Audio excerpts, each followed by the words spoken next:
I love brainstorming. I love coming up with ideas. This is my favorite part of design thinking. So let's dive in. Ideation is really focused on finding as many ideas as possible to solve your challenge. And there's quite a few different types of ideation. So let's kind of go over those types. But for this course, we're going to hone in on brainstorming. So here are the different ways to do ideation. There's two different types of brainstorming. You can do it in a group or you can do it with just one person. I come up with so many ideas by myself, which is fantastic because I'm a solopreneur. And so I'm alone a lot. And it's nice to be able to take the time to brainstorm. But I also love going into a group setting and brainstorming because you can get some really amazing ideas from that. But these are very similar, and we'll really dive into these two during this course. The other two are eStorm and Mashup. eStorm is amazing when you can't get a group together, or you have team members throughout the country or throughout the world. And so you can literally send your challenge statement to them either via email or through text, or even pick up the phone if you want and say, hey, what ideas do you have to solve this problem?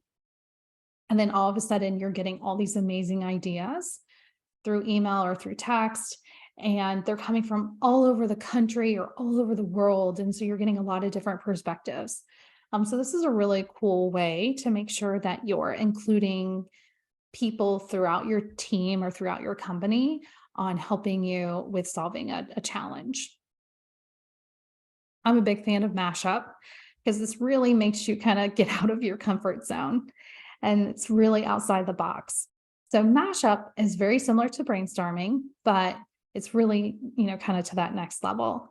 So what you're going to do is you're going to bring unexpected things together to create solutions. This could be done group or individual, but to give you an example, you can have a challenge of trying to make your meetings more engaging. And so you could brainstorm, what's in a meeting, which could be, a conference room, to the chairs, to the people, to the technology, so you can, brainstorm all of that information. But then you can brainstorm something completely different. So let's say a concert. So when you think of concert, what do you think about? It could be, really loud music. It could be the excitement of hearing your band begin to play. It could be just the joy that you feel when you're there. So you take those two very different things, concert and meeting, and you mash them together. So what can you learn from a concert to make your meeting more engaging?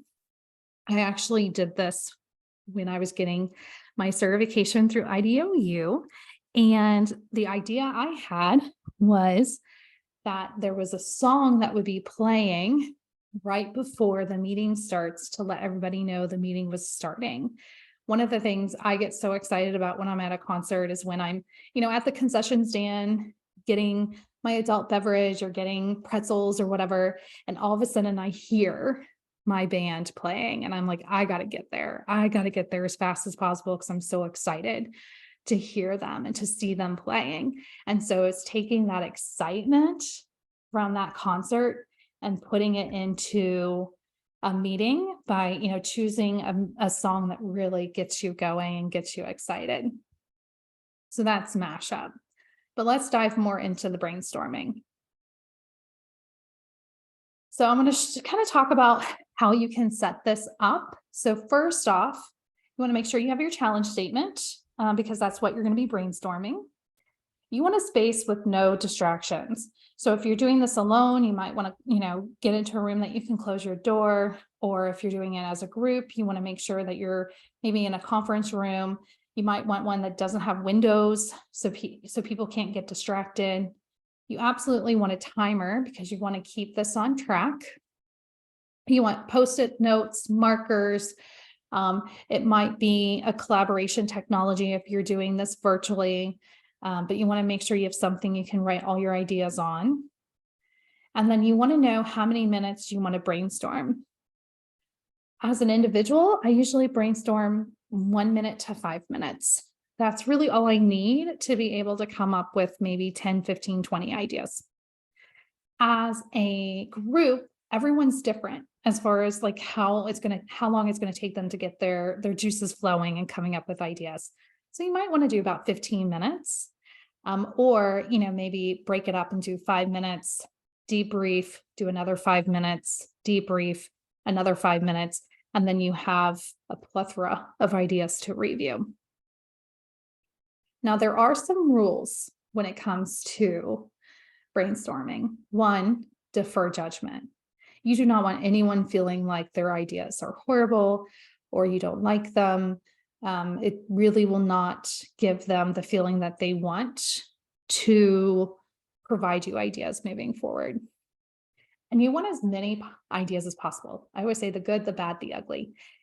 Bring something that's completely outside of the box. You never know what's going to stick.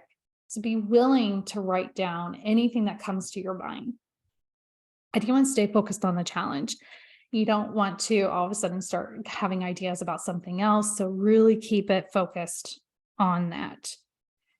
And then you want to bucket the ideas by themes. You want to discuss those. And then you guys want to select a favorite.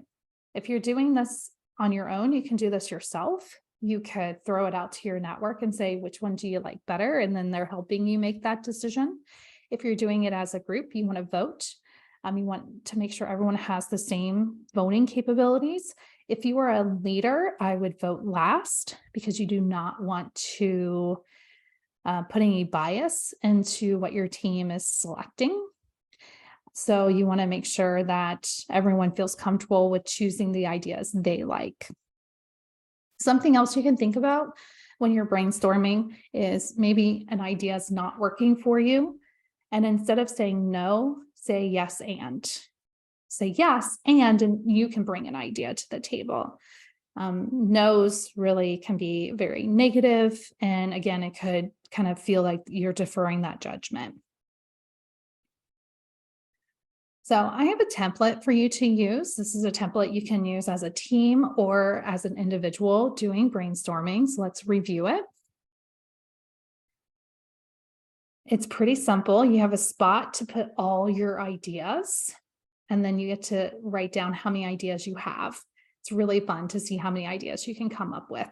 And it makes you feel good when you're like, wow, I had a minute and I found 7 ideas. How awesome is that? So put all your ideas down. Then you want to say how many, and then you want to theme them out. What makes them similar?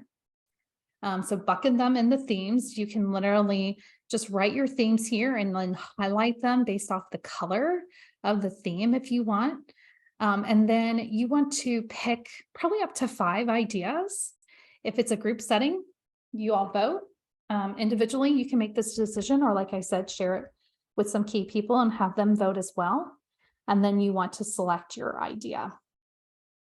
I have an example, and this example is actually from when I was brainstorming how to create by Design Brainery. So my challenge statement was, how might we find, attract, and engage HR and talent acquisition professionals who are interested in professional development to an online virtual academy? And so here are my ideas. I had 27. Here are my themes. I had freebies, organizations, virtual contact, in-person, and people. And so I was able to kind of highlight each one. Here are the 5 ideas that I came up with. One idea was doing a candidate persona template with a video and a free course. Another one was to join the HR Roundtable monthly meeting and letting people know about this new academy. Another idea was to write an article about professional development and the positives and include an infographic. Number 4 was to ask influencers to review and recommend the academy. And then number 5 was social media advertising. So I selected the candidate persona template, video, and course, and there is a chance you might have actually completed that. If not, it is out there for you for free in the community. But that is, you know, how I was able to come up with the idea that I wanted to do. Let's talk about homework. What I want you to do is use the brainstorming template to come up with as many ideas to solve the challenge statement you selected. You can do this and invite people to brainstorm with you or do it alone. And then once you've completed your template, I'd love for you to share the work that you did through brainstorming and the idea that you selected. And now we're going to take that idea and turn it into a potential solution.